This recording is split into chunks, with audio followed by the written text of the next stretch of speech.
বাইদেউ ধূলিখন উৰাই দিছে, আলহী আহিছোঁ, ৰ'ব ৰ'ব। আহা আহা ভিতৰলৈকে তুমি বহাই ইয়াতে বাইদেউ তাই পঢ়ি আছে চাগে ন এতিয়া? আমাৰ এজনী পঢ়া শুনা নাই ক'ত বজানো অশান্তি ওলাই গ'ল। মেট্ৰিক দিব এইবাৰ তাই পঢ়া শুনা কাৰণে ক'ত কৰিছে? আপুনিও কোৱা নহয় দেই, কেলৈ ওলাই যাব দিছে এতিয়া? তাই যদি মোৰ কথা শুনে এনেকুৱা অৱস্থা নহয় আজি। ৰাম ৰাম, এনেকুৱা হ'ব নালাগে দেই ল'ৰা ছোৱালী। পিছে তোমালোকৰ জনীও দিব নহয় বেটি। আমাৰজনী পঢ়িয়ে আছে, পঢ়া পৰা মোৰেই নাদাঙে। মই একেবাৰে জোৰ কৰি মাতি আনি ভাতকেইটা খোৱাওঁ। বহুত ভাল ছোৱালী দেই, আমাৰবোৰহে কি হয় নাজানো আৰু দেই। তাকে অকণমান শাসন কৰিব, এনেকৈ হ'লে নহ'ব নহয়।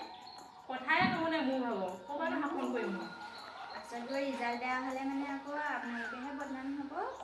তাকেহে আজি তাইক দিম আহিবলৈ ঘৰত। চবেই মাককে ক'ব, মাকে শাসন নকৰিলে আকৌ সেইকাৰণে এনেকুৱা হ'ল। জানো এতিয়া ভগৱানে জানে, তাই এতিয়া ক'ত আছে মাতি পিনি তাইক ঠিকছে দিব লাগিব। মই আহোঁতে খবৰ এটা বোলো লৈ যাওঁ, এফালে আহিছিলোঁ, তাৰপিছত দোকানো বন্ধ। নহ'লে কলম এটা আনিলোহেঁতেন। এতিয়া তাই ঘৰতে নাই। তোমাৰ ভোক লাগিছে, কিবা এটা দিয়া আকৌ। অথনিপৰা ক'ত গৈছিলি? এতিয়াহে সময় পাইছ। এতিয়া ফুৰিবলৈ সময় নাই নহয় এজনী, পৰীক্ষা পালেহি। আহাচোন বহাই। পঢ়া শুনা কৰিছা নাই? এইটো লোৱা, কিবা এটা কিনি ল'বা দেই। এই লোৱা মই দিছোঁ। আমাৰ এজনী এইবাৰ ফালি দিব এইবাৰ। লোকৰ ছোৱালী ইমান পঢ়ি আছে, তাই একদম যিমান দিন তলকে ইফালকে সিফালে ঘূৰি ফুৰোঁতে গৈছে।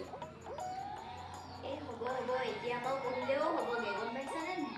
বেছি দিন নাই বাৰু, অকণমান বেছিকৈ কষ্ট কৰিবা। এতিয়া ঘূৰি ফুৰিলে নহ'ব নহয়। আমাৰ তাই পঢ়ি আছে আকৌ দেই। ঘৰত একদম ধুনীয়াকৈ তলা মাৰি খুৱাই থৈ আহিছোঁ, অকল পঢ়াতে দেখিছ লোকৰ ছোৱালী কেনেকৈ পঢ়ি আছে, আৰু তই মই পঢ়োঁ নহয়। পঢ়, দেখিছোঁ কিমান পঢ়িছ তই। অলপ ওলাই গৈছিলোঁ।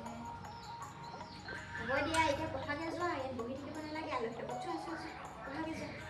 মই চাহ বনাই দিয়া বাইদেউ নালাগে দিয়ক, আমাৰ তাইৰো আকৌ কিবা এটা খাবলৈ মন যাব নহয়। পঢ়ি থাকোঁতে কিবা এটা খাই থাকে মানে তাই। এতিয়া কিবা এটা বনাই দিওঁগৈ মই। ইয়াত আকৌ বহি আড্ডা মাৰি থাকিলে তাই আকৌ কি হ'ব?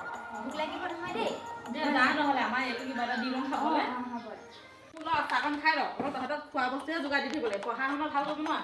দেখা নাই লোকৰ মাকে আহি পিনি ঘৰতে কথা শুনাই থৈ গৈছে। তাই মাকে এনে কয়। তই দেখিছ জানো? নকৰে নহয়। তোৰ কাৰণে আজি ঘৰতে কথা শুনিব লগা হৈছে। ভিতৰত মোবাইলহে চাই থাকে। খাই ল এতিয়া, খাই পিনি খাই। আজি আকৌ চাবিচোন তোৰ ঘৰৰ পৰা এক চিকুটো যদি বাহিৰত ওলাব ঠেং ভাঙি দিম। মই পঢ়িম নহয় ভালকৈ। তাইক কিন্তু ভাল ৰিজাল্ট কৰিব লাগিব তই। খাই ল পিছে এতিয়া।